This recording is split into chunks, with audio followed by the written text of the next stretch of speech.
something is draining you. Not the big things you can name, the obvious stress, the difficult relationship, the overloaded schedule. Something quieter than that. Something that runs in the background while you do everything right. You meditate. You journal. You do the inner work with real discipline and real intention. And still, by midday, the clarity you earned in the morning has evaporated. The peace you touched in your practice has dissolved. You're back to feeling scattered, reactive, and depleted. And you can't explain why, because you know you did the work. You didn't find this message by accident. The timing of when it arrived is not random. What's about to be decoded is the specific mechanism responsible for that 2 steps forward, 1 step back pattern you've been living in.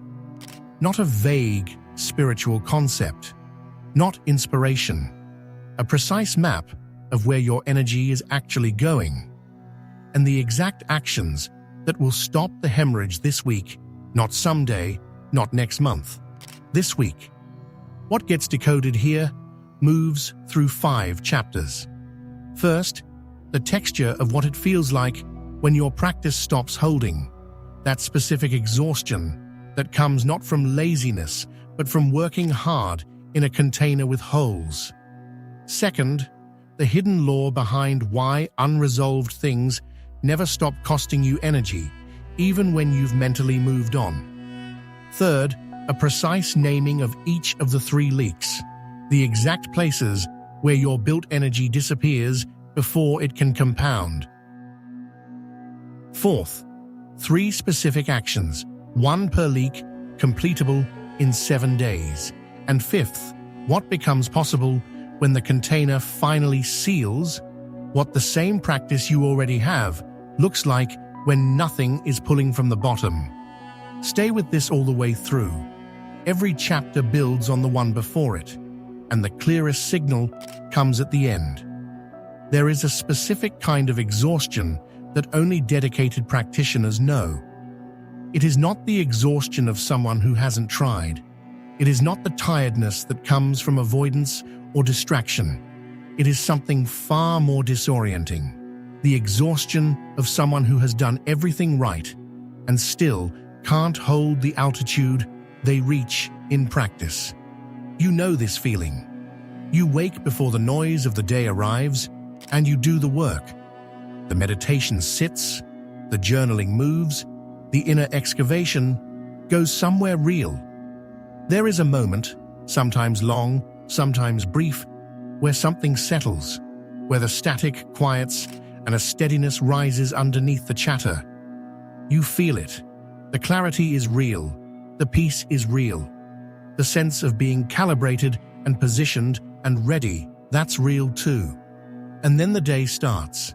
By 10 in the morning, the steadiness is gone. By noon, you're reactive again. By evening, you feel like the practice never happened.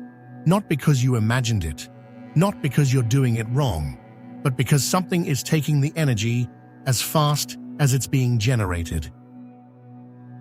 Something downstream is open, and everything you build is flowing straight through. This is the pattern that doesn't get talked about enough in spiritual communities, because it looks like a failure of practice when it is actually a diagnostic signal pointing to something completely different. The practice isn't failing. The container is leaking. And a leaking container produces the same result, whether you're pouring slowly or quickly. It never fills. The frustration of this pattern is particular. It's not the frustration of someone who hasn't begun. It's the frustration of someone circling altitude they can clearly see, reaching it repeatedly, and yet somehow never landing there permanently. The view from the top is familiar. The air up there is recognizable, but every time the landing seems possible, something pulls you back to the same level. The 2 steps forward, 1 step back cycle is the signature of this condition. And what matters most, right now, is understanding that this cycle is not evidence of spiritual failure. It is not a sign that the path is wrong, or that you're not built for this depth of work, or that peace is available for others, but somehow just out of reach for you. It is a signal, a precise, readable signal pointing directly at something specific that can be identified, addressed, and resolved. Not over years of more practice, but this week, with targeted action. The precision of that diagnosis is what this message delivers. Before the leaks can be sealed, the mechanism has to be understood. Because once you see how the drain works, you'll recognize it immediately in your own life. And recognition is the first move in every genuine shift. The human nervous system is a loop-completing machine. This isn't metaphor. This is how the brain actually functions. When the mind registers something as unresolved, a conversation that wasn't finished, a truth that wasn't spoken, a task that was started and abandoned, it doesn't file that item away and forget it. It keeps it active. It allocates ongoing background attention to that open loop, checking it at intervals, processing it in parallel with everything else you're doing, holding it in a kind of suspended state that consumes real cognitive and energetic resources around the clock. This is the hidden law behind why unresolved things never stop costing you, even when you've consciously decided to let them go. The mind doesn't respond to conscious decisions about open loops. It responds to completion. Until the loop is closed, through action, through communication, through a genuine resolution that the nervous system can register as finished. The processing never stops. The tab stays open. The battery keeps draining. Now multiply that by every open loop currently running in your life. The unsent message sitting in your drafts that you haven't decided whether to send. The conversation you've been avoiding with someone in your life because the timing never feels right. The small resentment you've decided isn't worth addressing, but that rises every time their name appears. The apology that needs to happen in one direction or another, but hasn't. The thing you said you'd do that you haven't done and haven't renegotiated. Every single one of these is a tab. Every single one is running processing. Every single one is pulling from the same finite, energetic budget that your morning practice is trying to replenish. And that's only the first category of leak. The second mechanism is subtler, but equally constant. The digital environment you inhabit is not neutral.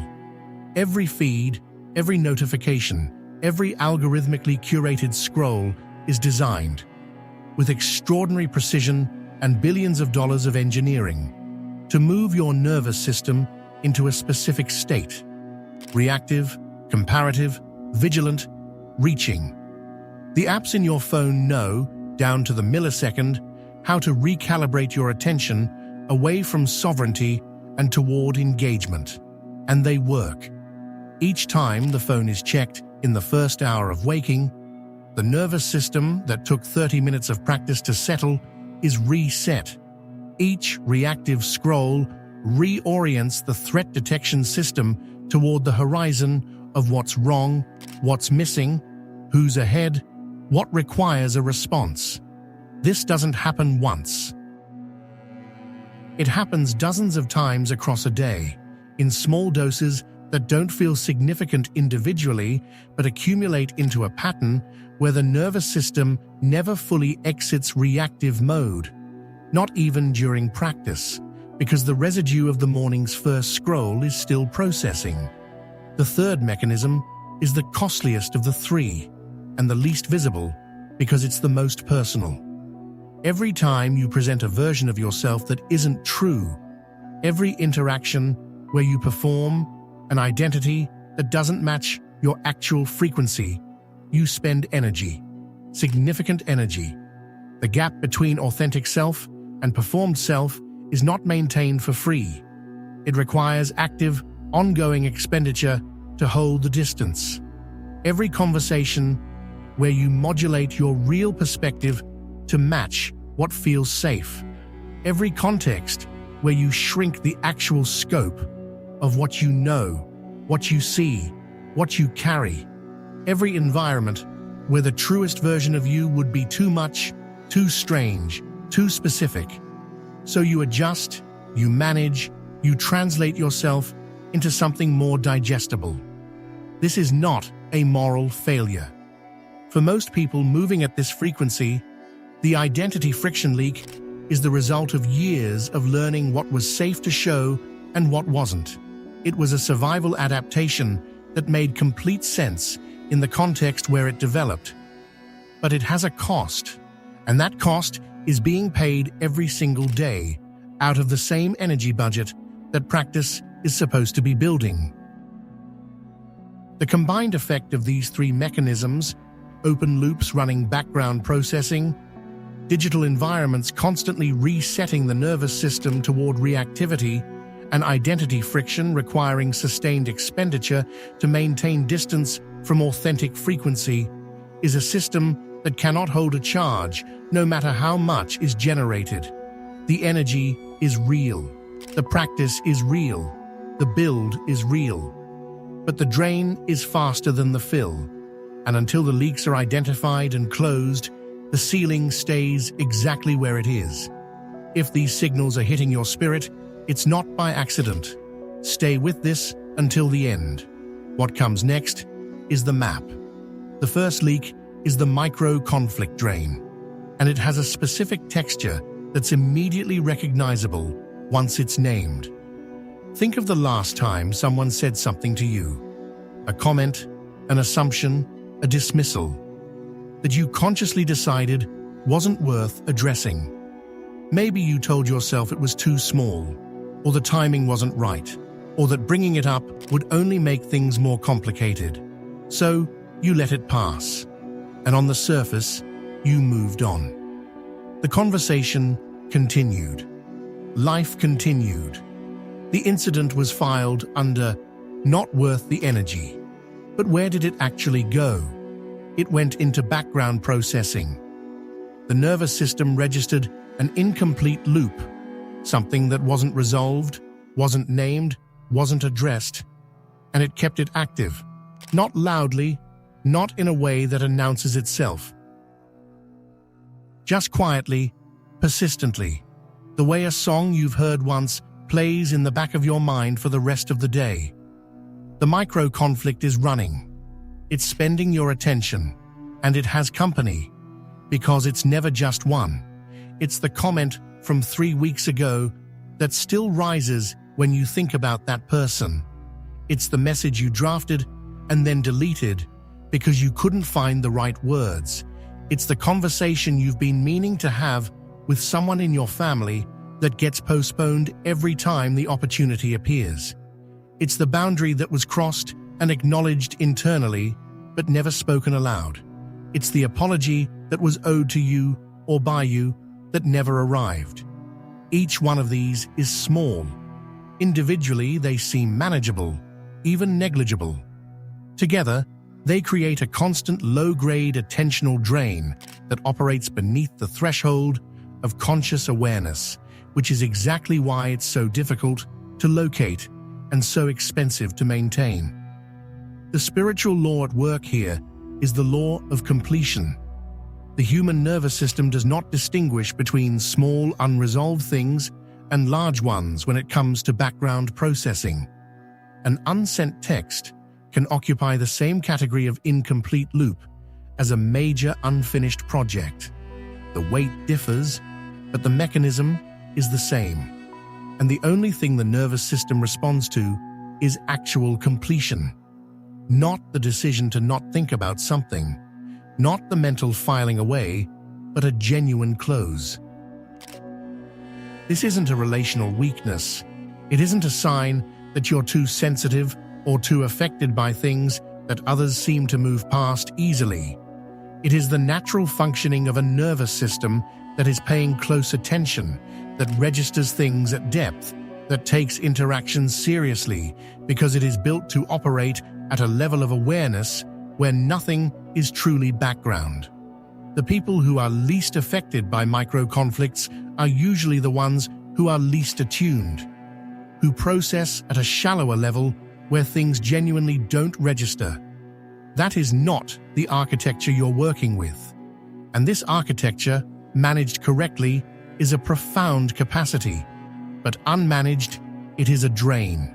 The action for this leak is an audit, not a vague intention to clear the air, but a deliberate, systematic inventory of every open loop currently running in the relational and communicative field.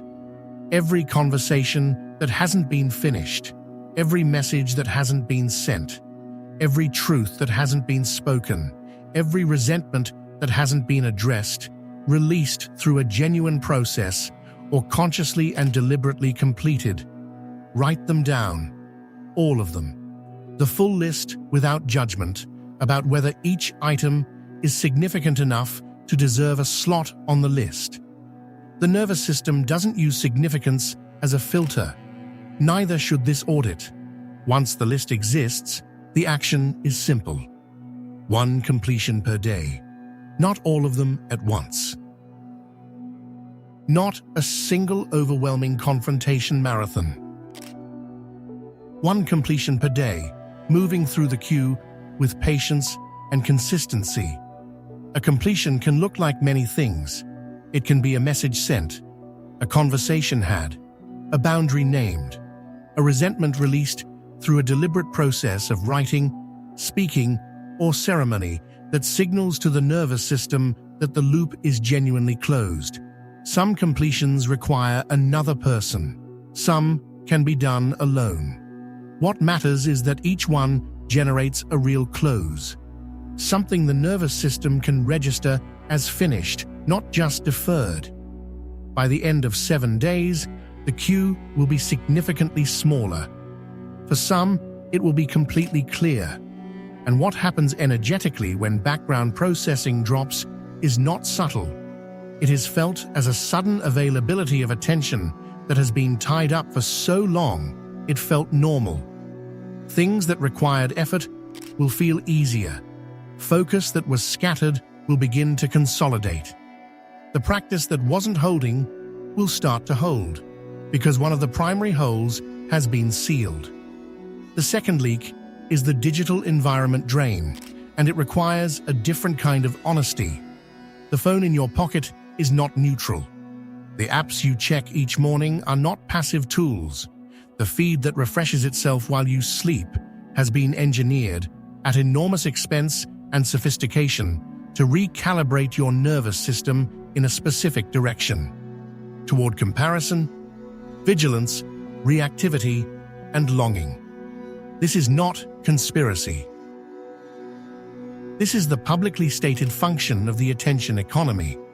The product is your attention, and the engineering is optimized to capture as much of it as possible for as long as possible through whatever neurological pathways prove most effective. Fear works, comparison works, outrage works, social proof works, aspirational anxiety works. These mechanisms are built into the architecture of the most used apps, and they work on everyone, regardless of spiritual sophistication, regardless of intention, regardless of how clearly you can see the mechanism operating. Here is what this means in practice.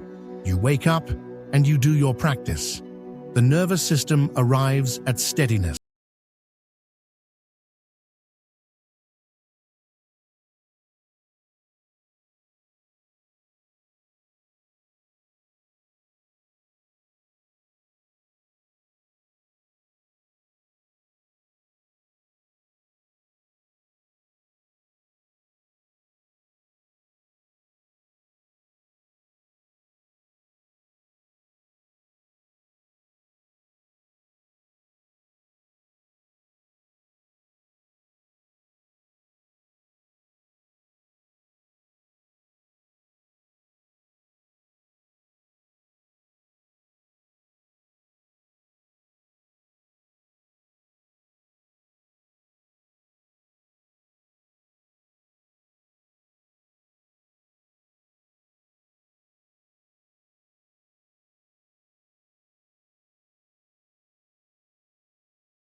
Practitioners sometimes feel more exhausted, not less, than people who aren't doing any inner work at all.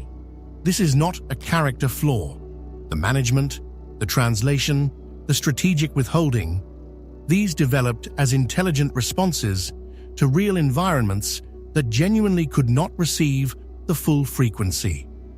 The question is not whether they made sense when they were formed. The question is whether they are still necessary and at what cost they are being maintained now. Because what was a reasonable adaptation in one season of life can become a drain in another. The environment may have changed. The inner capacity may have grown.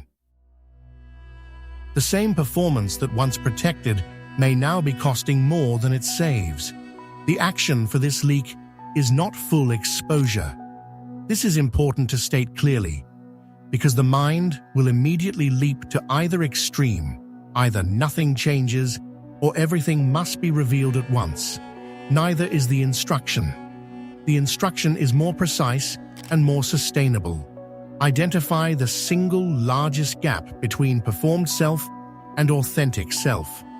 The single context where the translation is costing the most. The single relationship or environment where the withholding is most exhausting, most constant, most demanding. And make one small, visible move toward closing that gap this week. Not full disclosure, not a confrontation, not a dramatic unmasking. One authentic signal sent into the world. This can look like many things. A perspective shared that would normally have been softened. A truth named in a conversation where it would previously have been omitted. A piece of real work put into the world that reflects actual depth, rather than the accessible, digestible version. A boundary named that has been quietly maintained, but never openly stated. One move, small enough to be completable, real enough to register as authentic to the nervous system. The effect of that one move is disproportionate to its size. When the nervous system registers that the performed distance is shrinking, that the gap is moving toward closure rather than being maintained at cost, the energy that was being spent to hold the distance becomes available. It doesn't all return at once, but the direction changes, and the direction change is everything. This is not weakness being resolved. This is precision being applied to the most expensive item on the energetic budget. The practitioners who carry the most, who see the most, who are built to operate at the deepest frequencies, are often paying the highest identity friction tax because the gap between what they carry and what most environments can receive is the widest. Closing that gap, even incrementally, even one authentic signal at a time, is not self-indulgence. It is the most direct path to the kind of sustained energy that makes the assignment possible.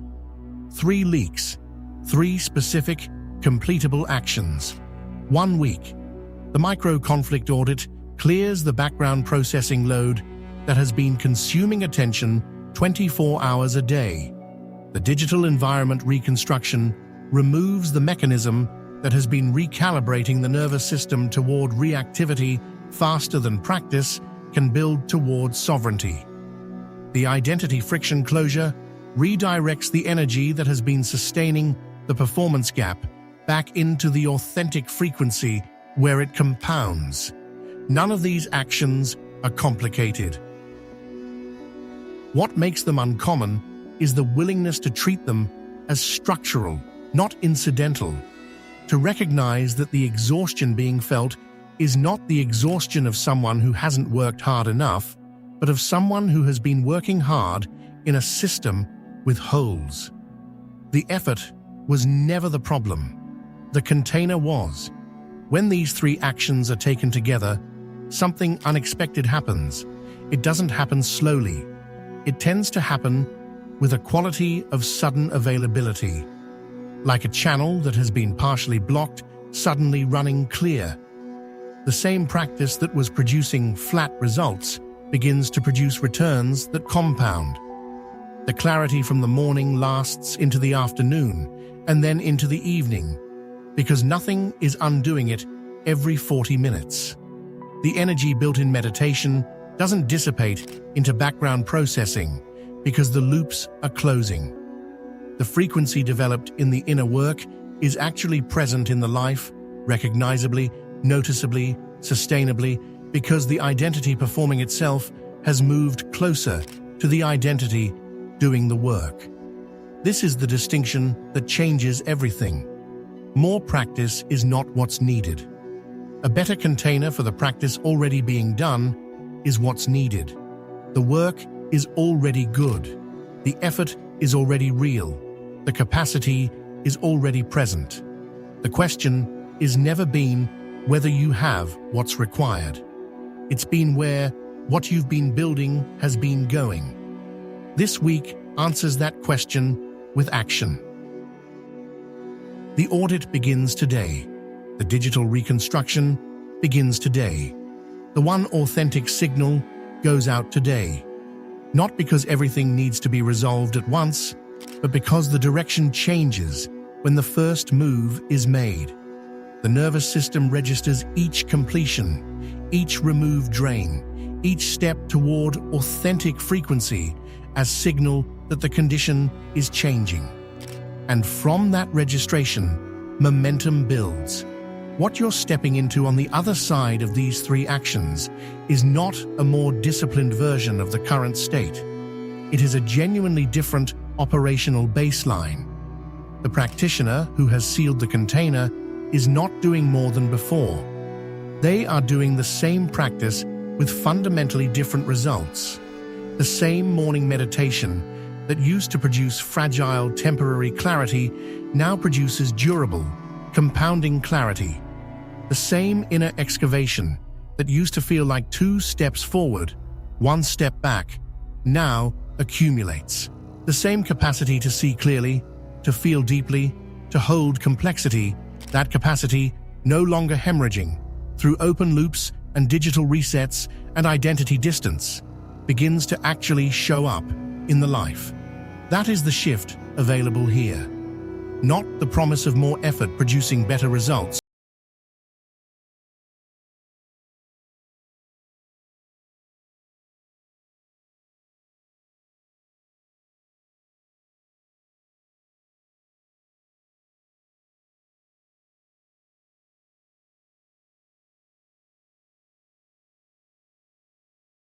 You are not someone who has been doing the work wrong. You are a practitioner operating in a leaking container, and the leak has been invisible because it is structural, built into the architecture of unresolved things, reactive digital environments, and performed identity that most people never think to examine as a unified system. The 2 steps forward, 1 step back pattern that has been the texture of this season is not evidence that the path is wrong.